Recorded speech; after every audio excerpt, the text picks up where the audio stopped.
इस वक्त मेरे साथ मौजूद हैं दिल्ली से बीजेपी सांसद योगेंद्र चंदौलिया। योगेंद्र जी, सबसे पहले SC/ST का जो सुप्रीम कोर्ट का फैसला आया था उसको लेकर के आप आज तमाम जो सांसद जो SC/ST वर्ग से आते हैं प्रधानमंत्री से मुलाकात की है, क्या मुद्दा था? देखिए, 1 अगस्त 2024 को 7 सदस्यीय सुप्रीम कोर्ट की पीठ ने इसी जजमेंट देते हुए ये एक प्रसंगवश एक बात उन्होंने कही है कि अनुसूचित जाति जनजाति को भी क्रीमी लेयर से जोड़ा जाना चाहिए। तो भारतीय जनता पार्टी का स्पष्ट मत है कि अनुसूचित जाति हो या जनजाति हो, उसमें क्रीमी लेयर का हम विरोध करते हैं। क्रीमी लेयर में नहीं जोड़ा जाना चाहिए। तो हमें लगा कि सरकार के पास भी हमें जाना चाहिए। तो हम देश के प्रधानमंत्री नरेंद्र मोदी जी से आज सारा एक डेलीगेशन मिला था, मैं भी उसमें शामिल था और हमने प्रधानमंत्री जी को सारी की सारी बातें बताई हैं।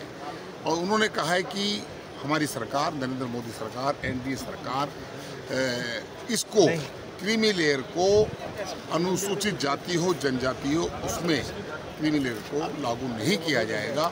यह उन्होंने देश के अनुसूचित जाति और जनजाति के लाखों लोगों के लिए उन्होंने एक ये सम्मान किया है उन्होंने अनुसूचित जाति के लोगों का, और क्रीमी लेयर कम से कम इस पर लागू नहीं। तो ये अपने आप एक बहुत बड़ी खबर है जो आप कह रहे हैं कि प्रधानमंत्री ने खुद कहा है कि सुप्रीम कोर्ट ने जो बात कही है कि SC/ST जो कैटेगरी है उसमें क्रीमी लेयर को उसका जो है पहले आकलन किया जाए कि किस राज्य में कितने हैं, उसके आधार पर क्रीमी लेयर को छांटा जाए। तो प्रधानमंत्री ने कहा है कि वो नहीं होगा, कोई छाटा भी नहीं जाएगा। जो अनुसूचित जाति का व्यक्ति है, अनुसूचित जनजाति का व्यक्ति है, वो क्रीमी लेयर के अंदर नहीं आएगा। उसके लिए कोई जांच की आवश्यकता नहीं है। और वो जो जजमेंट भी है वो केवल प्रसंगवश उन्होंने कहा है, कोई रूलिंग नहीं दी है। और प्रधानमंत्री ने आश्वस्त कर दिया है कि क्रीमी लेयर भारत की सरकार लागू नहीं करेगी अनुसूचित जाति जनजाति। तो जरूरत पड़ा तो उसको लेकर के कोई कानून वगैरह भी बनाने की जरूरत पड़ेगी? क्या कुछ चर्चा हुई? नहीं, कानून बनाने की चर्चा तो तब पड़ेगी जब सुप्रीम कोर्ट का वर्डिक्ट आए कि करना है। ये तो उन्होंने प्रसंगवश कहा है। अच्छा। लेकिन हम कोई भी मौका नहीं छोड़ना चाहते। देश के प्रधानमंत्री अनुसूचित जाति जनजाति के प्रति बहुत ही गंभीर हैं और उन्होंने हमारी एक ही बात को मान लिया कि मैं आप लोगों के साथ खड़ा हूं और नरेंद्र मोदी NDA सरकार क्रीमी लेयर को लागू नहीं होने देगी। मतलब विपक्ष जो सवाल खड़े कर रहा था वो पूरी तरह से बेबुनियाद है? बेबुनियाद है। विपक्ष को पढ़ लेना चाहिए कि 7 सदस्यीय पीठ ने केवल प्रसंगवश एक राय दी है, कोई जजमेंट नहीं है। ये ऐसा नैरेटिव फैलाने का काम करते हैं जिससे लोगों को गुमराह होने की आवश्यकता नहीं है।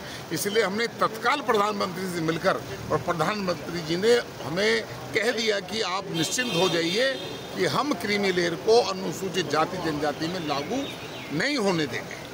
यानी साफ तौर पर योगेंद्र चंदौलिया की तरफ से एक बड़ी जानकारी। सीधे प्रधानमंत्री ने क्या कहा है सांसदों से, उस बात का जिक्र करते हुए कि सुप्रीम कोर्ट ने अपने जो फैसले में प्रसंगवश यानी कि एक टिप्पणी करते हुए, एक ऑब्जर्वेशन देते हुए इस तरीके की बात कही है। ये कहना है योगेंद्र चंदौलिया का। और प्रधानमंत्री ने भरोसा दिया है कि SC/ST कैटेगरी में क्रीमी लेयर लागू नहीं होगा। योगेंद्र चंदौलिया प्रधानमंत्री के हवाले से प्रधानमंत्री ने क्या कहा इन सांसदों से, उस बात का जिक्र करते हुए। लेकिन ये निश्चित तौर पर अपने आप में बड़ी खबर है क्योंकि सुप्रीम कोर्ट के इस फैसले के बाद में तरह तरह की आवाज़ें उठ रही थीं और अब प्रधानमंत्री से सांसदों ने मुलाकात की और क्या कुछ बात हुई वो साफ तौर पर बताया योगेंद्र चंदौलिया ने। Ankit Gupta, ABP News, Delhi. For exclusive and insightful videos, subscribe to our new channel ABP Live Premium.